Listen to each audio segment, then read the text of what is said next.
আলহামদুলিল্লাহ আলহামদুলিল্লাহ আলহামদুলিল্লাহ শেষ পর্যন্ত আমিও পেয়ে গেলাম। কালকে আমাকে এক ভাইয়া জিজ্ঞেস করেছে আমি মনিটাইজেশন পেয়েছি কিনা, তো আজকে আমি আপনাদেরকে বলে দিব যে আমি মনিটাইজেশন পেয়েছি কিনা। তো আমি আসলে মনিটাইজেশন পেয়ে গেছি, আর কিভাবে করে কাজ করে আমি মনিটাইজেশন পেলাম সেটাই আমি আপনাদের সাথে শেয়ার করবো আজকে। আমার এই নতুন পেজের বয়স 6 থেকে 7 মাস। আমি নতুন একটা আইডি খুলে তারপর এই নতুন পেজটা চালু করেছি। আমার আগে একটা পেজ ছিল, সেটাতে মনিটাইজ হয় নাই, কারণ সেটাতে অনেক ধরনের ইস্যু ছিল। তো ইস্যুওয়ালা পেজ নিয়ে কাজ না করে আমি নতুন পেজ খুলেছি। আপনাদের যাদের পেজে ইস্যু আছে তারা ওই পেজটা ছেড়ে নতুন পেজ খুলে কাজ করতে পারে। আলহামদুলিল্লাহ সবাইকে মোটামুটি মনিটাইজেশন দিয়ে দিচ্ছে, আর আমি কিন্তু অনেক কষ্ট করেই পেয়েছি। আমি সবার কাছ থেকে পরামর্শ নিতাম যে আসলে কিভাবে মনিটাইজ পাওয়া যায়। তো মাহফুজা আপু আমাকে বলতো যে সবসময় প্রতিদিন 3 মিনিটের একটা ভিডিও দিতে, মানে পুরো 2 মাস টানা ভিডিও দিতে হবে 3 মিনিটের। প্রথম যখন ওই পেজে কাজ করতাম তখন এটাও সম্ভব ছিল না, কিন্তু এখন আমি ভিডিও দিতে দিতে আমি মানে অভ্যস্ত হয়ে গেছি, এখন আমি পারি আলহামদুলিল্লাহ। মাহফুজা আপুকে অনেক অনেক ধন্যবাদ। আসলে টানা আমি 2 মাস ধরে 3 মিনিটে ভিডিও দিচ্ছিলাম, কিন্তু আসলে তাও কাজ হয়নি। আমি একদম 5 থেকে 6 মাস টানা 3 মিনিটে ভিডিওগুলো দিয়ে গিয়েছি। আজকে কিন্তু আমি ব্যাংকেও চলে গিয়েছিলাম হচ্ছে কি সেট আপ করানোর জন্য, মানে ব্যাংকের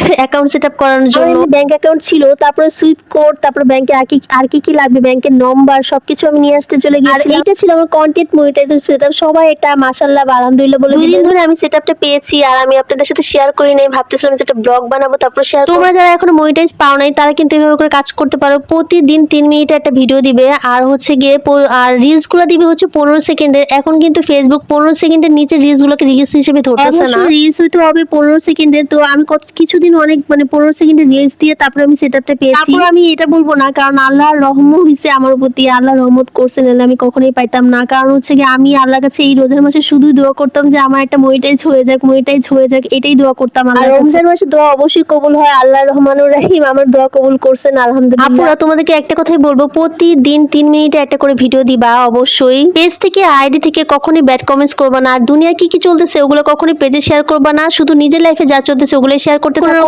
খালি গায়ে বাচ্চা রক্ত এগুলো কিন্তু দেওয়া যাবে না। মনিটাইজ পাও নাই তারা কখনোই নিরাশ হয়ো না, একদম হাল ছেড়ো না, কাজ করতে থাকো, ইনশাআল্লাহ তোমরাও পেয়ে যাবে। আমার একটা বান্ধবী হ্যাপি, ও অনেক মন খারাপ করতেছিল, আমিও বলছি যে তুমিও পেয়ে যাবে ইনশাআল্লাহ। তো তোমরা কাজ করো, মনিটাইজ পাওয়ার কোনো ব্যাপার না। তোমাদের ভিউজ হোক কিংবা না হোক, ফেসবুক দেখে তুমি আসলে তার পেজে কাজ করছো কি না। তোমাদের টাইম মেইনটেইন করে কাজ করা শুরু করো, তাহলে কিন্তু ফেসবুক সেটাই কাউন্ট করে। আমি প্রতিদিন দিনে 3টা করে রিলস দিয়েছি, একটা করে ছবি, আর হচ্ছে কি একটা করে পোস্ট করেছি। 10টায়, দুপুর 1টায়, আর হচ্ছে কি 4টায় আমি 3টা করে রিলস। আর 6:30টার দিকে আমি বড় ভিডিও দিয়েছি, আর 9টার দিকে একটা ছবি পোস্ট করেছি, আর 11টার দিকে আমি গুড নাইট পোস্ট করেছি। খেয়াল রাখতে হবে প্রতিদিন কিন্তু একই পোস্ট করা যাবে না। এক অস্ট্রেলিয়ান আপু তো আমার ভিডিও দেওয়া দেখে আমাকে বলতেছে, আপু তুমি এত কষ্ট করে বড় বড় ভিডিও বানাও, এত কষ্ট করার পরে আল্লাহ তাআলা যে দিয়েছেন আলহামদুলিল্লাহ। আমার ফিউ আফামনিরা আপনারা কিন্তু কোনোভাবে নিরাশ হবে না, অবশ্যই এইভাবে করে কাজ করতে থাকুন। আমি যেভাবে বললাম পেয়ে যাবেন মনিটাইজেশন সেটআপ। কি বলে সেটআপ পাওয়া বড় কিছু না, ভিউজ হইতে হবে। আসলে কি বলবো, আমার কাছে সেটআপ পাওয়াটাই অনেক বড়। আসলে ভিউজ কবে হবে সেটা আমি জানি। সবচেয়ে বড় কথা, ফেসবুকে যখন যাকে ভালো লাগে তখন তাকে ভাইরাল করে দেয়। নিজে থেকে ভাইরাল হওয়ার কোনো উপায় নাই গাইস। সো তোমরা তোমাদের মতো কাজ করতে থাকো, একদিন না একদিন ফেসবুক তোমাদেরকে দেখি। Please like, follow and subscribe my channel. Thanks for watching, tata.